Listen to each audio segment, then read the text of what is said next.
தசகம் 62. கோவர்த்தன மலைக்கு பலியிடுதல்.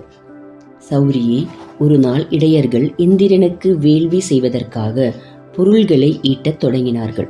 அப்பொழுது, நீ இந்திரனின் செருக்கை அழிக்க கருதி ஏதும் அறியாதவன் போல், தந்தையே, தங்களுடைய இந்த முயற்சி எதற்காக என்று பணிவோடு நந்தகோபன் மற்றும் மற்ற ஆயர்களிடமும் கேட்டார். அதற்கு உன் தந்தை, நந்தகோபன் மகனே, வாழ்வாதாரமான அனைத்து வளங்களும் மழையை அண்டி உள்ளது. முக்கியமாக நமக்கு பிழைப்பே மழைதான். ஏனென்றால் நம் பசுக்கள் புல்லேயும் தண்ணீரையும் நம்பி பிழைக்கின்றன. ஆகவே ஒவ்வொரு வருஷமும் நாம் இந்திரனுக்கு யாகம் செய்வது வழக்கம் என்று உன்னிடம் கூறினார். நீ உன் தந்தையின் சொல்லை கேட்டு இந்திரன் மழையை உண்டு பண்ணுகின்றான் என்பது உண்மையல்ல. உயிர்களின் கர்ம வினைதான் மழையை உண்டாக்குகின்றது. பெருங்காடுகளில் மரங்கள் இந்திரனுக்கு பலிதானம் கொடுக்கின்றனவா என்ன என்று வெகு நயமாக கூறினார். மேலும் நீ, இங்கே பசுக்கள் நம் குலத்தின் செல்வம் என்பதுதான் உண்மை. இந்த பலியை அந்த பசுக்களின் வாழ்க்கைக்கு காரணமான கோவர்தனன் என்ற மலையரசனுக்கு கொடுப்பதே ஏற்றதாகும். மண்ணுலகில் அந்தணர்கள் தேவர்களை காட்டிலும் சிறந்தவர்கள். ஆகையால் அவர்களும் வழிபடத்தக்கவர்களே என்று உன் குலத்தாரிடம் உரைத்தார். உடனே அந்த இடையர்களும் உன் புத்திபூர்வமான யோசனை கேட்டு அந்தணர்களை மரியாதை செய்து வழிபட்டார்கள்.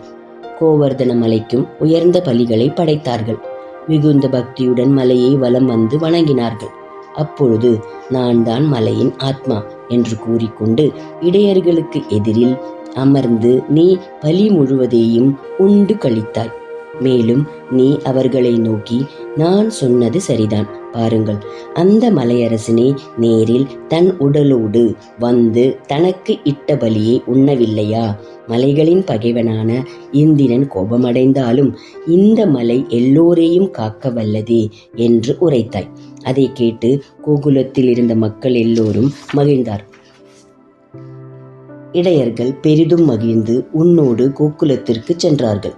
உன்னை பற்றி நன்றாக அறிந்திருந்தும் உன்னாலேயே உயர்ந்த இந்திர பதவியை அடைந்தான் என்பதையும் மறந்து தன் வேள்வி தடைப்பட்டதை மட்டும் நினைத்தபடி மனம் முழுவதும் ஆக்கிரமிக்கப்பட்ட ரஜோகுணத்தால் உன்மேல் சினம் கொண்டான். மேலும் உன் செயலால் தனக்கு அவமானம் நேரிட்டது என்று கருதியதால் அவனால் உன் செயல்களை பொறுத்து கொள்ள முடியவில்லை. செருக்கிற்கு இருப்பிடமான இந்திரன் மது என்ற அசுரனை கொன்றது நாராயணனே. ஆயினும் மண்ணுலகில் மனிதனாக அவதாரம் எடுத்து தேவர்களின் பெருமையை அழிப்பாராயின் தேவகணங்களின் அளவற்ற மகிமை மதிக்க முடியாததாகிவிடும். ஆகையால் அந்த இடையதரான ஸ்ரீகிருஷ்ணனுடைய பெருமையை அழித்து விடுகின்றேன் என்று உன்னை வெல்ல முற்பட்டான்.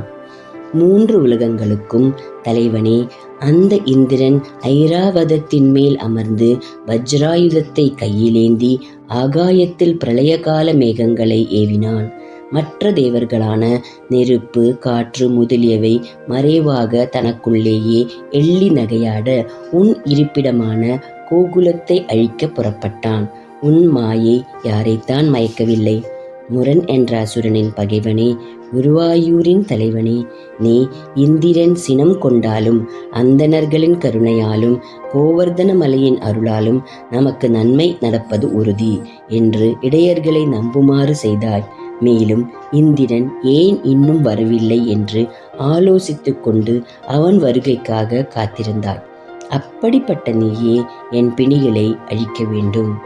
ஹரே ராமா ஹரே ராமா ராம ராமா ஹரே ஹரே, ஹரே கிருஷ்ணா கிருஷ்ண கிருஷ்ணா ஹரே ஹரே. நாராயண நாராயண நாராயண.